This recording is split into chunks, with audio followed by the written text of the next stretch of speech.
Chers amis, ne vous étonnez pas si cette année encore, je commence mon propos en vous disant la fierté qui est la mienne et celle du conseil municipal tout entier. La fierté à vous voir si nombreux et si attentifs à tout ce qui concerne notre ville. Vous le savez, je me suis efforcé tout au long de ces années, avec humilité, d'inscrire la Ciotat dans ce renouveau tant espéré par tant de familles ciotadaines. Je m'étais promis, avec toute mon équipe, de lui redonner le goût de la gagne, de l'espoir et surtout de l'ambition. Admettons-le, et sans langue de bois, la Ciotat est quand même une sacrée ville, avec un sacré caractère, mais qu'est-ce qu'on l'aime. La Ciotat a toujours su cicatriser ses moindres blessures, se relever de ses fractures les plus douloureuses. À cela, deux raisons. Deux raisons fondamentales. Deux raisons qui ne peuvent échapper à son destin. Tout d'abord, elle regorge d'un potentiel naturel unique en son genre, qui, comme une armure séculaire, lui permet d'affronter n'importe quel vent contraire. Son golfe d'amour, son parc des Calanques, sa route des crêtes, ses trois secs, son bec de l'aigle, Figuerolles, sa tête de chien, son île verte, ses plaines baronnes, sa corniche du Liouquet, ses fonds marins sont autant de marques identitaires qui confèrent à notre cité une image resplendissante, sereine, convoitée. Rares sont les communes, n'est-ce pas Didier Réau, qui recensent en leur sein plus de 50% d'espace naturel, soit plus de 1500 hectares. C'est donc ça la première force de la Ciotat. Il est le premier rempart contre toute attaque extérieure ou autre parole fielleuse lâchée par les oiseaux de mauvais augure.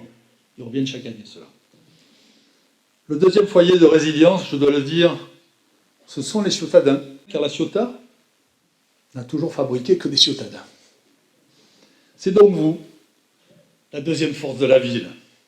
Habitants de la Ciotat, toutes générations confondues, je veux m'adresser à vous ce soir. Je veux vous dire combien vous êtes l'essentiel de la vie de notre cité. Vous êtes sa pièce maîtresse et le cœur battant de son avenir. Donc, point de Ciotat, sans Ciotadin.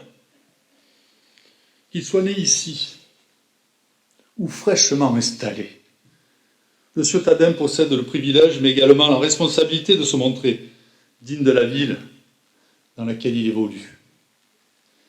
Et c'est justement cette dignité humaine qui rentre dans notre ville forte, belle. Une ville a besoin de liens. Elle a besoin de liens. Elle ne peut s'édifier socialement qu'à la condition que ses habitants s'impliquent et forment ensemble un cercle vertueux. On dit souvent que la langue est le ciment de la nation. Parler la même langue, c'est en effet se reconnaître et se retrouver autour d'une seule et même identité. Eh bien, la Ciotat, notre langue, notre ciment à nous, c'est le fait de tenir dans sa main le drapeau ciotadin.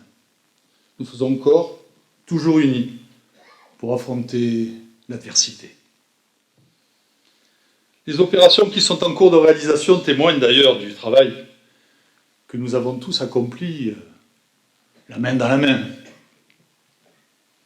Le nouveau conservatoire dans le vieux La Ciotat, le multiplex cinéma appelé le Spot en entrée de ville, le nouveau parking en silo de la gare SNCF, La Ciotat c'est reste.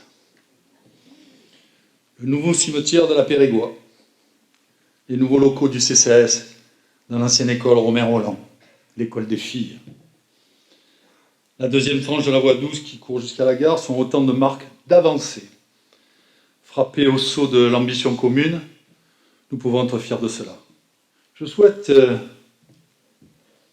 maintenant terminer ce discours par la plus grande transparence, car Je vous la dois, comme je vous l'ai toujours dû depuis des années. Je ne me suis jamais caché, ni dérobé. J'ai toujours assumé mes décisions et clairement affiché ma façon de voir et de faire les choses. Comme je l'avais annoncé, j'ai dû me retirer temporairement de la vie publique pour une intervention médicale. Comme quoi, même là je tiens mes promesses, je l'ai dit, je l'ai fait. Et depuis, Madame la Rumeur en a profité pour sortir de sa cache afin de pouvoir flâner, déambuler à travers la Ciotat.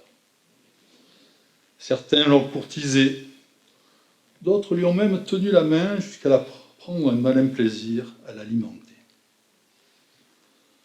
Alors tous ces gens bien intentionnés, ça va de soi, ont redoublé d'efforts pour distiller pique-pain dans mon endroit. Ils ont été d'une telle imagination qu'ils auraient pu prétendre inspirer le prochain roman d'angoisse de Stephen King. Alors moi je leur dis, les gars, pour diriger, entreprendre, il faut être bien là. Et là, tout va bien.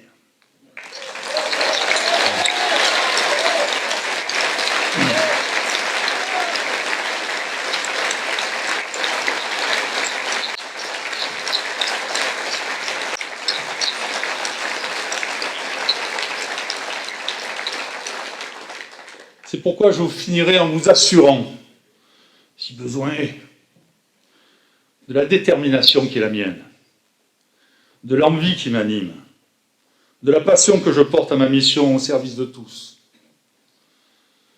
Ma volonté est toujours là, tant pis pour certains. Plus forte, plus présente au fil du temps, et pour longtemps encore.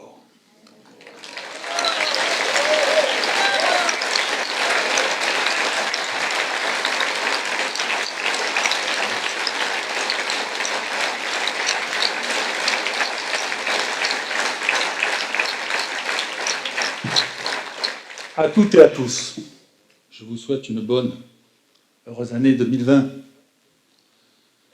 Que ce nouvel an apporte chaleur dans le cœur et paix dans l'esprit, en particulier à tous ceux qui sont dans la peine.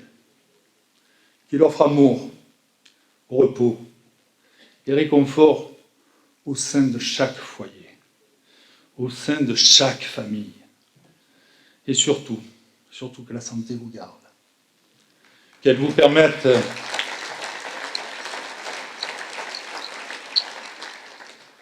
d'accomplir vos envies, d'assouvir vos passions, de parcourir vos rêves.